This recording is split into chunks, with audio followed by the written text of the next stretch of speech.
رب العالمین والعاقبۃ للمتقین والصلاة والسلام علی سید الانبیاء والمرسلین اما بعد فاعوذ باللہ من الشیطان الرجیم بسم اللہ الرحمن الرحیم۔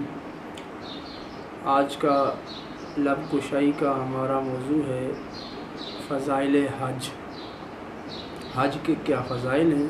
نبی کریم علیہ الصلوۃ والسلام نے اس کے بارے میں تو ارشادات فرمائے ہیں اور صحیح سند کے ساتھ جو ہم تک محدثین نے پہنچائے ہیں۔ امام منذری کی الترغیب و ترہیب سے جس کا اختصار امام ابن حجر اسقلانی نے کیا ہے، اس کتاب سے ہم کچھ احادیث آپ کے سامنے پیش کر رہے ہیں۔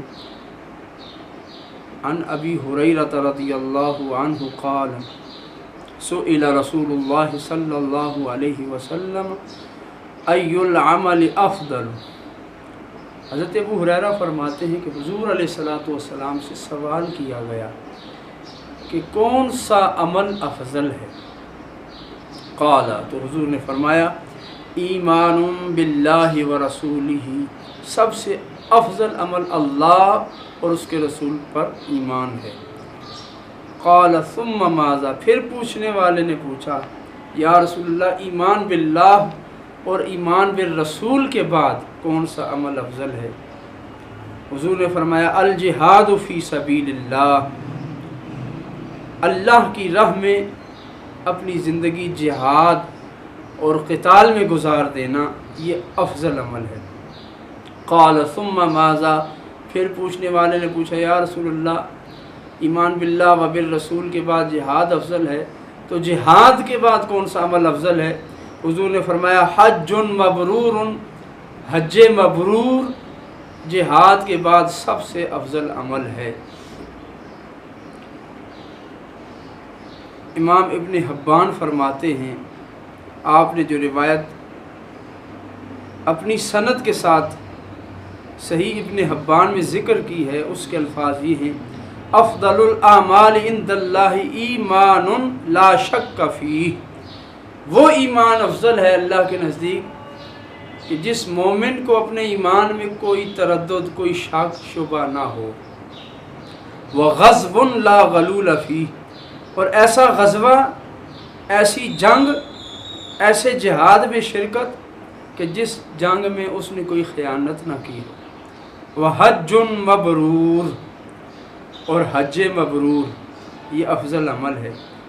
حضرت ابو ہریرہ فرماتے ہیں حج مبرور 1 سال کے گناہوں کا کفارہ ہے۔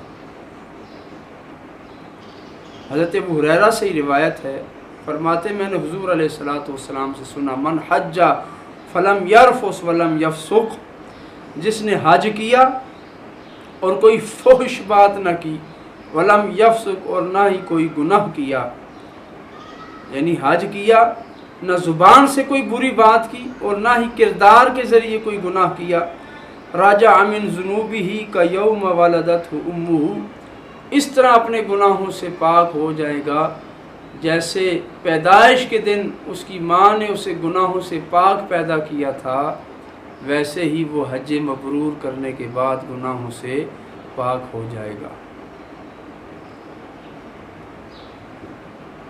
امام ترمذی نے یہی روایت حضرت ابو ہریرہ سے اپنی سند کے ساتھ ذکر کی ہے، اور ساتھ ہی فرمایا غفر لہ ما تقدم من ذنبہ، کہ اس کے گزشتہ سارے گناہوں کو اللہ رب العزت معاف فرما دے گا۔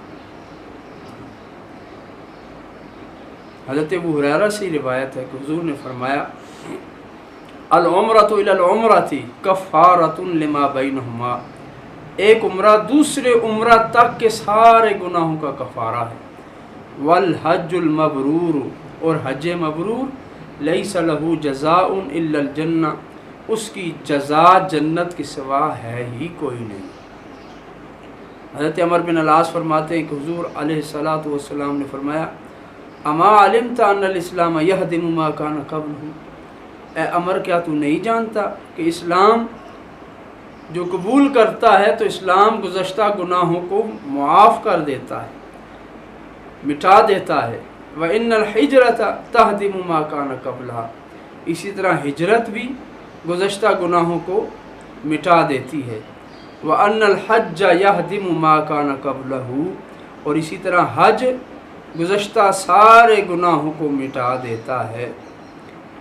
حضرت عائشہ سے روایت ہے، رسول اللہ صلی اللہ علیہ وآلہ وسلم سے میں نے پوچھا کہ یا رسول اللہ صلی اللہ علیہ وسلم، نر الجہاد افضل الاعمال افلا نجاہد، ہم یہ سمجھتی ہیں کہ جہاد سب سے افضل عمل ہے، تو یا رسول اللہ کیا ہم بھی عورتیں بھی جہاد میں شریک نہ ہوا کریں؟ حضور نے فرمایا لیکن افضل الجہاد حج مبرور، اے عائشہ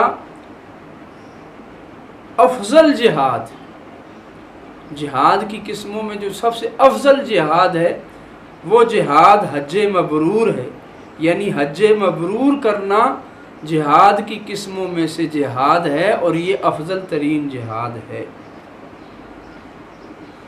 آقا کریم علیہ الصلوۃ والسلام کے صحابی عبداللہ ابن مسعود فرماتے ہیں کہ رسول اللہ صلی اللہ علیہ وآلہ وسلم نے فرمایا تابعوا بین الحج والعمرہ، حج اور عمرہ کے درمیان متابعت کرو، پے در پے کرو، مسلسل حج کرو پھر عمرہ کرو پھر حج کرو۔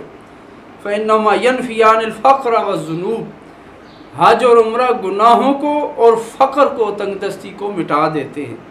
کما ينفي القیر خبث الحدید، جس طرح بھٹی لوہے، سونے اور چاندی کے میل کو دور کر دیتی ہے، خبث الحدید والذهب والفضہ، اس طرح حج اور عمرہ گناہوں کو بھی مٹا دیتے ہیں اور تنگ دستی کو بھی دور کر دیتے ہیں۔ مالک کائنات ہمیں فضائل حج سمجھنے کی توفیق عطا فرمائے۔